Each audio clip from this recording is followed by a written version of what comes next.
사랑하는 성도 여러분, 오늘은 언약의 자손이라는 제목으로 사도행전 3장 16절부터 26절을 가지고 하나님께서 주신 은혜들을 나누도록 하겠습니다. 지난 시간 3장 1절부터 10절의 기사를 통해서 한 사람에 대한 이야기를 드렸습니다. 날 때부터 걷지 못하던 한 사람이 성전 미문 앞에 앉아서 구걸하고 있었습니다. 이 사람은 자신의 두 발로 단 한 번도 걸어본 적이 없습니다. 남이 구걸할 때 주는 동전 한 입으로 하루하루를 연명했습니다. 성전에 가장 가까운 문 앞에 앉아 있었지만 영광스러운 예배의 자리에는 단 한 번도 들어가 본 적이 없습니다. 사람들의 시선은 늘 차가웠고 한두 사람 던져주는 적선과 같은 그 동정의 시선으로 먹고 살았습니다. 그런데 40세 정도 됐던 40년 동안 이렇게 고통받았던 그 사람에게 어느 날 제9시 기도 시간, 오늘로 말하면 오후 3시 기도 시간에 베드로와 요한이 성전에 올라가면서 그 사람을 주목하기 시작했습니다. 주님의 마음을 가지고 그 사람을 일으켰고 그 사람은 몸이 나은 것에서 그치지 않고 성전으로 들어가 걸으며 뛰며 하나님을 찬송했습니다. 하나님을 예배하는 사람이 생긴 거죠. 사랑하는 여러분, 앞으로 사도행전을 묵상하실 때 보면 사도행전 1장부터 마지막 장까지 총 6번의 기적이 나올 겁니다. 그 첫 번째 기적이 성전 미문에 앉아있던 이 사람이 일어나는 기적인데요. 사도행전의 기적은 늘 특징이 있습니다. 어떤 특징이 있냐면 기적을 먼저 보여주신 다음에, 이게 중요합니다. 기적을 보여주신 다음에 이 기적이 어떤 내용인지를 반드시 그 뒤에 설명해 줍니다. 왜 그럴까요? 이 설명이 없으면, 이 정확한 설교의 내용이 없으면 기적 자체에 만족하기 때문입니다. 그래서 오늘 여러분이 들으시는 이제 16절부터 26절의 본문이 중요한 이유가 여기에 있는데요. 날 때부터 걷지 못했던 사람이 일어난 것, 이 기적이 도대체 우리에게 어떤 의미가 있는지 베드로의 설교를 통해 살펴보려고 합니다. 이 설교가 얼마나 능력이 있었던지 다음 시간에 살펴보겠지만 사도행전 4장으로 가면 오늘 여러분이 들으시는 이 본문을 그 당시에 유대 사람들이 듣고 5,000명이나 회심했습니다. 지난번 베드로의 첫 번째 설교를 통해서 3,000명이 회심하는데 오늘 설교를 통해서 5,000명이 회심합니다. 그러면 어떤 내용이 있는지 우리가 한번 주목해서 보기 원합니다. 16절 말씀 보겠습니다. 16절 말씀입니다. 그 이름을 믿음으로 그 이름이 예수로 말미암아 난 믿음이 낫게 하였느니라. 사랑하는 성도 여러분, 하나님께서 베드로라는 사람을 택하셔서 왜 5,000명이나 되는 사람을 구원하실 수 있었을까요? 베드로가 우리와 어떤 게 다른 사람이었을까요? 가장 큰 내용이 16절에 설명되어 있는데 베드로가 설교를 했을 때, 베드로가 말씀을 전했을 때 걷지 못했던 사람이 일어납니다. 베드로가 설교하니까 3,000명이 회심합니다. 그러면 지난 시간에도 제가 설교를 통해 말씀드렸지만 사람들의 모든 시선이 누구에게로 향해 있겠습니까? 베드로에게 향해 있는 거죠. 그런데 베드로가 잘했던 것 보십시오. 16절. 왜 우리를 주목하느냐? 우리가 낫게 한 것이 아니라 그 이름이 하셨다는 거예요. 그 이름. 예수가 하셨다는 겁니다. 베드로가 잘했던 것은 모든 영광을 주님께 돌려드렸다는 거예요. 그 어떤 순간에도 자기에게 애정이나 존경을 모으려 하거나 그 영광을 자신이 조용히 받지 않고 전부 다 주님께로 그 영광을 돌려드렸다는 거예요. 그래서 주님은 베드로를 쓰시면 쓰실수록 더 영광 받으실 터이니 베드로의 인생을 쓰실 수밖에 없었습니다. 사랑하는 성도 여러분, 우리는 어떻습니까? 신앙생활을 하고 우리가 무엇인가 하나님 앞에 조금이라도 하게 된다면 은연중에 내 이름이, 내 평판이, 사람들에게 보이는 내 시선이 중요하지 않습니까? 알아주지 않을 때는 때로는 섭섭하지 않습니까? 오늘 이 말씀이 우리에게 주시는 첫 번째 열쇠입니다. 어떤 일이 있어도 우리가 하나님 앞에 조금이라도 좋은 일 할 수 있다면 그것은 죄인을 사랑해서 주님이 주시는 은혜이지 우리의 어떠함 때문이 아님을 기억하시기 바랍니다. 영광을 다 주님께 돌려드리는 삶, 다 주님께 그 박수를 돌려드리는 삶, 베드로의 삶이었습니다. 17절 말씀에서 계속해서 베드로는 이렇게 설교합니다. 형제들아 라고 부르면서 지금 이 말씀을 듣고 있는 유대인들에게 말하는 겁니다. 너희가 알지 못하여서 그리하였으며 이렇게 나오는데 어떤 뜻일까요? 유대인들이 잘 알지 못해서 예수를 십자가에 못 박았다는 거예요. 너희들이 하나님을 믿는다고 하는 유대인이었지만, 너희들이 구약 성경을 믿는다고 하는 유대인들이었지만 그 말씀을 제대로 알지 못했기 때문에, 그 말씀이 너희 마음 가운데 살아 역사하는 말씀이 아니었기 때문에, 지식적으로만 아는 말씀이었기 때문에 그 말씀이 너희 삶에 아무 영향을 끼치지 못했고, 결국 너희는 잘 안다고 했지만 너희의 그 열심이 예수를 십자가에 못 박았다는 겁니다. 사랑하는 여러분, 이 말씀을 무겁게 받기 원합니다.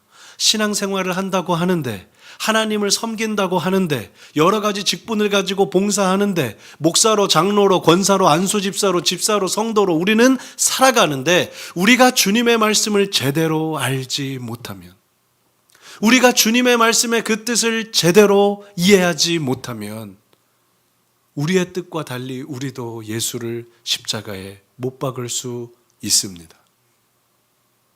유대인들도 잘 하려고 한 거거든요. 그런데 제대로 알지 못하니까 그리했다는 거예요.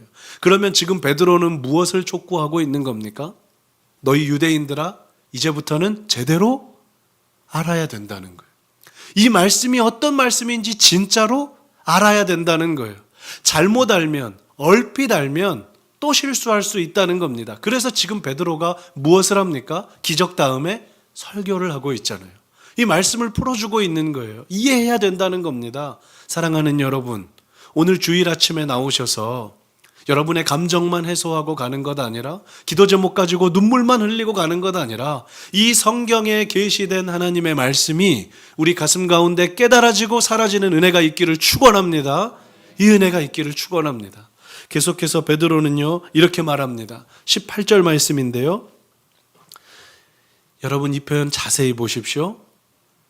너희들이 알고 있는 성경에 하나 빠진 게 있었다는 거예요. 그리고 베드로가 지금 새로운 사실을 알려줍니다.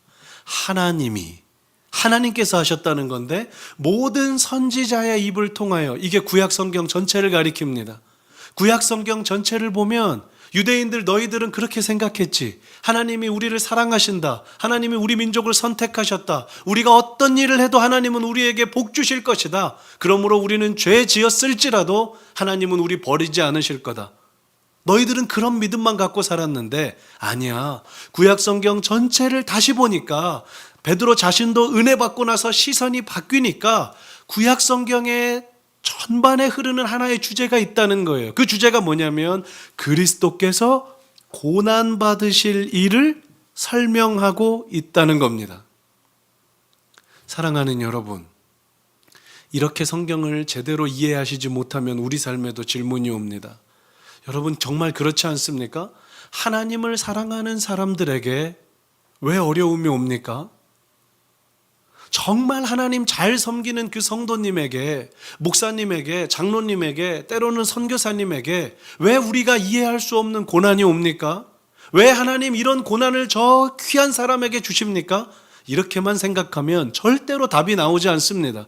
그런데 사랑하는 여러분, 구약 성경 전반에 흐르는 이 흐름이 뭡니까? 우리를 위해서 오실 그리스도는 우리 때문에 고난받으실 거라는 거예요. 그 고난이 있어야 부활이 있고 영광이 있고 죄사함이 있다는 거예요. 그렇다면 이 예수를 따라가고 구약 성경을 믿는 우리들도 똑같습니다. 성도가 제대로 신앙생활하려고 하면 성도가 하나님 따라 천국까지 가는 그 여정에는 반드시 그리스도께서 받으셨던 것처럼 고난이 수반된다는 거예요. 때로는 이해할 수 없는 일들이 우리 삶에 온다는 겁니다. 하나를 더 아셔야 돼요. 고난으로 끝나지 않습니다. 그 고난은 반드시 십자가를 통과하고 부활해서 영광을 누립니다. 여기까지를 보는 게 우리에게 주시는 성경의 맥을 보는 거예요. 그래야 우리 삶이 해석될 수 있어요. 그래야 예수의 십자가가 해석이 되는 겁니다. 사랑하는 여러분, 사도행전 초반의 말씀 기억하십니까? 인간의 생각을 넘어 일하시는 하나님을 마음에 한번 떠올려 보십시오. 하나님께서 사도행전 1장 8절에서 이렇게 말씀하셨잖아요.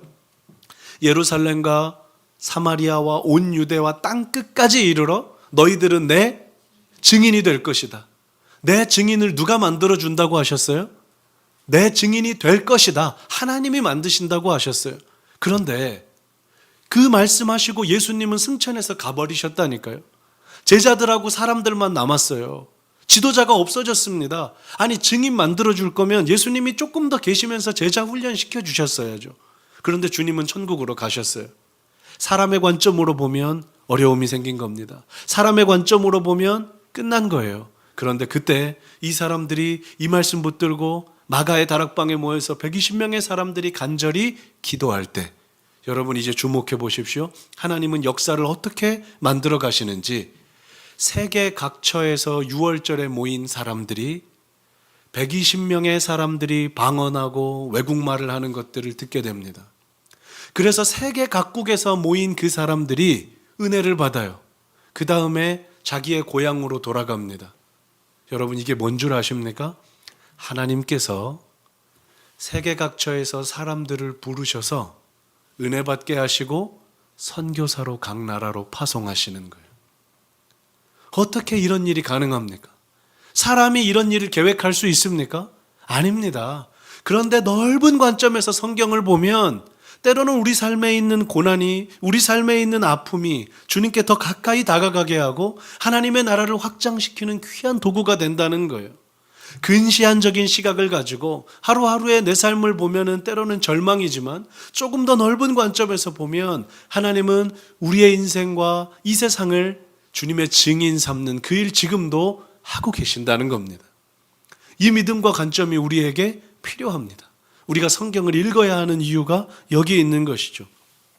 그래서 저는 교우님들께 도전하고 싶습니다. 우리 이제 7월 달부터 새롭게 큐티 할 텐데 사랑하는 교우 여러분, 말씀을 읽어야 합니다. 말씀을 묵상해야 합니다. 그 말씀을 삶에서 살아내야 합니다.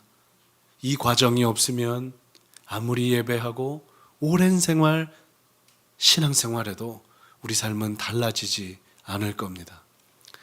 그러면 이제 어떻게 하면 됩니까? 이 유대인들은 어떻게 하면 좋습니까? 베드로가 그 방법을 이야기해 주는데요. 19절 말씀입니다. 너희가 뭐 하라고요? 회개하고 돌이키라고 말하죠. 사랑하는 여러분, 회개하는 이 돌이킴 없으면 우리 삶은 새로워질 수가 없습니다. 그래서 베드로는 19절에 이렇게 말해요. 너희 회개해야 된다. 뉘우치고 돌이켜야 된다. 이같이 하면, 말씀 한번 보십시오.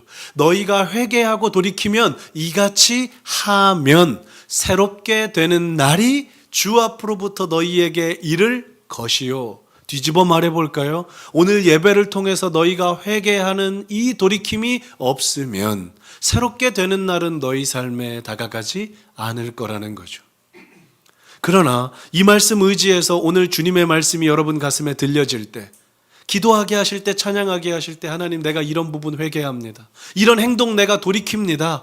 주님 나를 불쌍히 여기고 도와주십시오라고 여러분이 기도하면 새롭게 되는 날이 주님으로부터 우리 삶에 임한다는 겁니다. 여기서 새롭게 되는 날이라고 된 이 날은 헬라어로 카이로스라는 단어입니다. 사람이 인생을 살아갈 때는 두 가지 시간을 살아가는데 첫 번째 시간은 헬라어로 크로노스라는 시간입니다.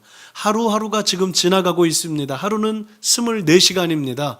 예수를 믿는 사람이나 예수를 믿지 않는 사람이나 똑같이 시간을 보냅니다. 이 시간을 크로노스라고 해요. 그런데 하나님을 믿는 사람들은 한 가지 시간을 더 삽니다. 그 시간이 오늘 본문에 새롭게 되는 날이라고 번역된 카이로스예요. 이건 어떤 시간입니까? 일상을 살아가는 크로노스 속에서 하나님께서 우리 삶에 임하시는 특별한 날들, 이걸 카이로스라고 말합니다. 정리해 보면 성도는 크로노스 속에서 카이로스를 경험하며 사는 사람입니다. 이 카이로스를 어떻게 경험할 수 있다고요? 회개하고 돌이킬 때, 그 말씀 가지고 기도할 때 주 앞으로부터 새로운 날이 임한다는 거죠. 사랑하는 여러분, 계속해서 베드로는 설교하면서 구약의 인물들을 소개합니다. 22절 볼까요? 모세가 말하되 라고 하면서 지금 베드로는 누구를 소개하고 있습니까? 그러면 여러분, 모세가 누군지 아셔야 된다니까요. 모세가 무슨 말을 했는지 아셔야 된다니까요. 그래야 성경을 이해할 수 있다니까요. 지금 여기 모세가 사도행전 3장 22절에서 하는 말은 신명기 18장 15절의 내용을 가지고 와서 이야기하는 겁니다. 그러므로 말씀을 제대로 이해하기 위해서는 다시 신명기 말씀을 또 알아야 되는 거예요. 사랑하는 여러분, 매 주마다 우리가 예배하고 매일 말씀을 묵상해야 될 이유가 여기에 있습니다. 모세가 말하되 라고 했는데 모세가 무슨 말을 했는지 모른다면 우리에게는 그 말씀이 아닌 거죠. 모세만 이야기하는 게 아닙니다. 24절 보십시오. 사무엘 그리고 모든 선지자도 이때를 가리켜 말하였느니라. 사무엘도 알아야 된다니까요. 모든 선지자가 무슨 말 했는지도 아셔야 된다니까요. 이 말씀을 모르면 아무리 교회를 다녀도 우리의 신앙은 기복신앙 그 이상을 벗어날 수가 없습니다. 마지막 구절인데요. 우리 25절 말씀 한번 보죠. 25절 보면 너희는 어떤 자손이라, 오늘 말씀의 제목이기도 한데요. 어떤 자손이요? 언약의 자손. 여러분, 언약이라는 건 약속입니다. 그러면 또 궁금하셔야 돼요. 도대체 무슨 약속이 있었는가? 여러분에게 무슨 약속을 주셨습니까?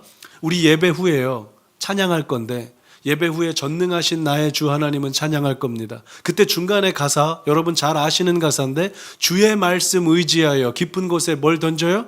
금을 던져요. 주의 말씀 의지하여 믿음으로 금을 던져요. 항상 어디에 집중하냐면 깊은 곳에 금을 던지는 것, 믿음으로 금을 던지는 것, 내 기도 제목을 주님께 아뢰는 것, 거기만 집중하면 절대 변화가 없습니다. 더 중요한 포인트는 어디냐면요, 앞부분이에요. 주의 말씀 의지하여 던지는 거예요. 그러면 그 주님의 말씀이 있어야 되지 않겠습니까? 언약의 자손이라고 했는데 그 약속을 여러분이 아셔야 되지 않겠습니까? 그 약속을 알 때 내게 약속인 거죠. 사랑하는 여러분, 이 은혜가 있기를 축복합니다. 26절 한 절만 더 볼게요. 오늘 말씀을 다 정리하는 구절인데요, 세 가지를 말합니다. 이 세 가지 꼭 기억하고 이번 한 주 사시면 좋겠어요. 자, 하나님께서, 베드로 설교의 결론입니다. 하나님께서 우리에게 뭐 주시려고? 복 주시려고 첫 번째 뭘 하셨냐면 먼저 누군가를 보내셨어요. 여러분 기억해 보십시오. 우리가 은혜 받기 위해서는 하나님 반드시 우리에게 누군가를 보내셨습니다. 자, 설교의 서두에 제가 뭐라고 말씀드렸죠? 날 때부터 걷지 못했던 이 사람의 이야기를 한 다음에 그걸 설교로 풀어준다 하지 않았습니까? 날 때부터 걷지 못했던 사람 이야기가 사도행전 3장에 기록된 이유가 여기 있습니다. 자, 날 때부터 걷지 못했던 사람, 이 사람은 저와 여러분이에요.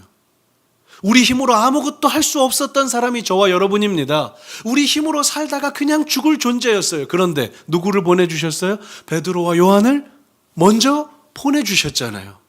그 사건을 기억하면서 너희에게 먼저 은혜로 찾아오신 예수님을 기억하라는 거예요. 두 번째 포인트는 말씀으로 옮겨볼까요? 하나님이 복 주시려고 너희로 하여금 돌이켜 뭡니까? 각각이죠. 한 사람 한 사람입니다.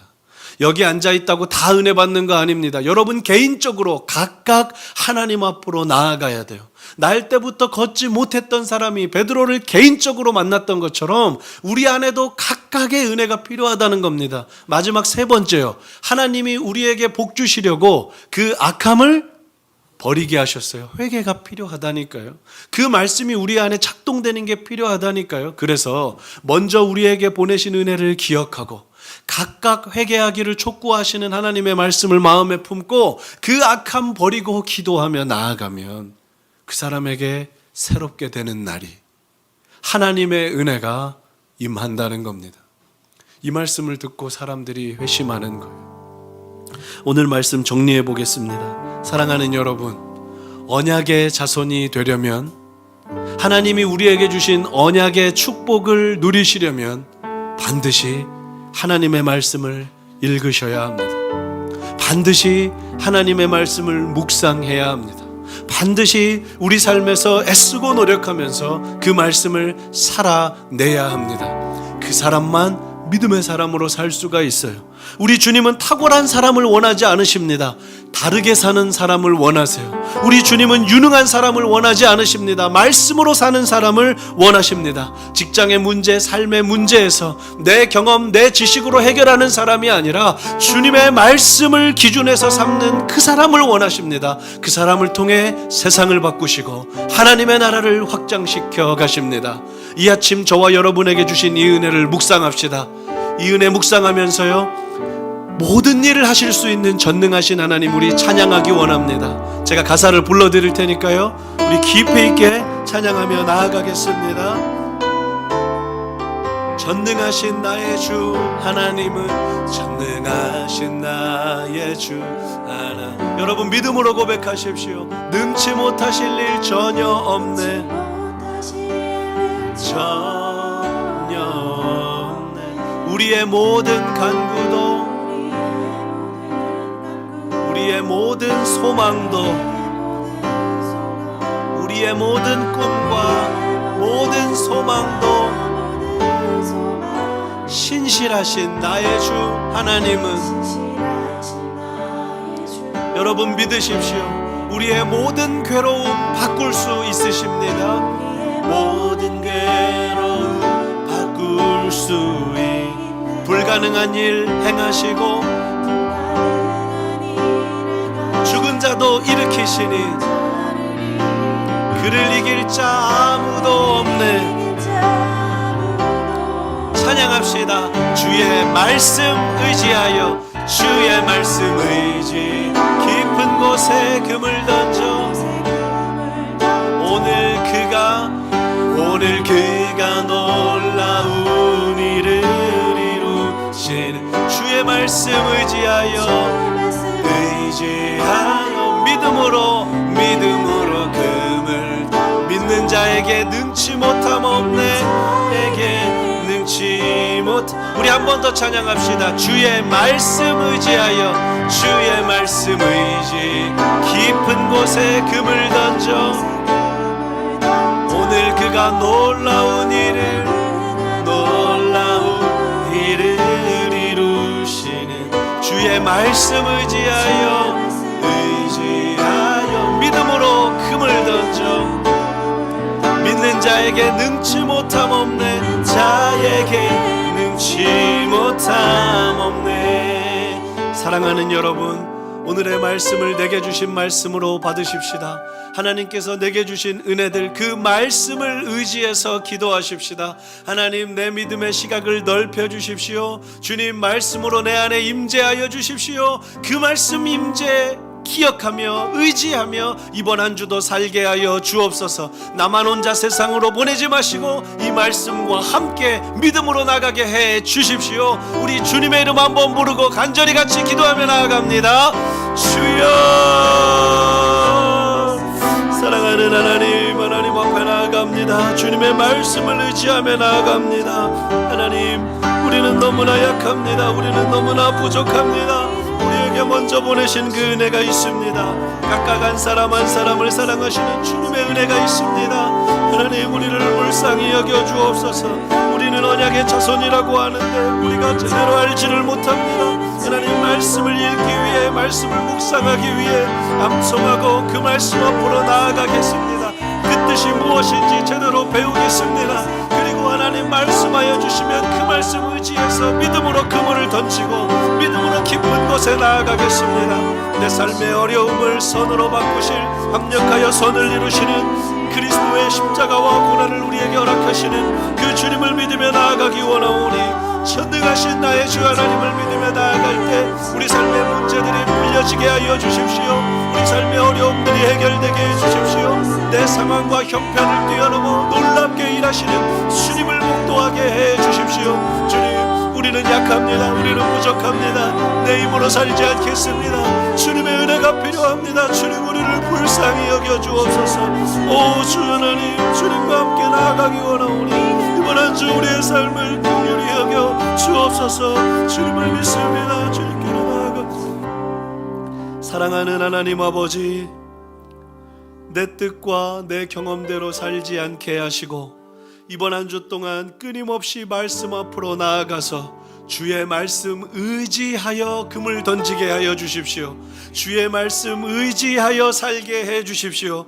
주님은 탁월한 사람이 아니라 다르게 사는 사람을 원하시고 유능한 사람이 아니라 말씀을 기준으로 사는 사람이 필요하신데 우리 직장과 삶의 모든 문제 주님의 말씀으로 기준해서 결정하게 해 주십시오. 주님의 말씀을 읽게 해 주시고 주님의 말씀을 듣게 해 주시고 주님의 말씀을 묵상하고 암송하고 그 말씀에 잇대어 살아가게 해 주십시오. 오늘 베드로의 설교처럼 우리에게 먼저 은혜를 주시고 각각 한 사람 한 사람이 하나님 앞에 반응하기를 원하시는 이 말씀 내게 주신 말씀으로 받고 이번 한 주 믿음으로 말씀으로 회개하며 사는 우리 모두가 되게 해 주십시오. 그리하여 그 사람들에게만 주시는 새롭게 되는 날, 하나님께서 주신 은혜의 날들을 경험케 하여 주옵소서. 지금은 우리 주 예수 그리스도의 은혜와 하나님 아버지의 크신 사랑하심과 성령님의 인도교통 충만하신 은혜가 오늘 말씀 내게 주신 말씀으로 받고 주님 말씀 앞으로 나아가기를 소망하고 소원하는 푸른서연의 모든 교우님들과 함께 예배하는 이들과 온라인으로 예배하는 모든 이들의 머리 위에 이제로부터 영원토록 함께 있을지어다. 아멘.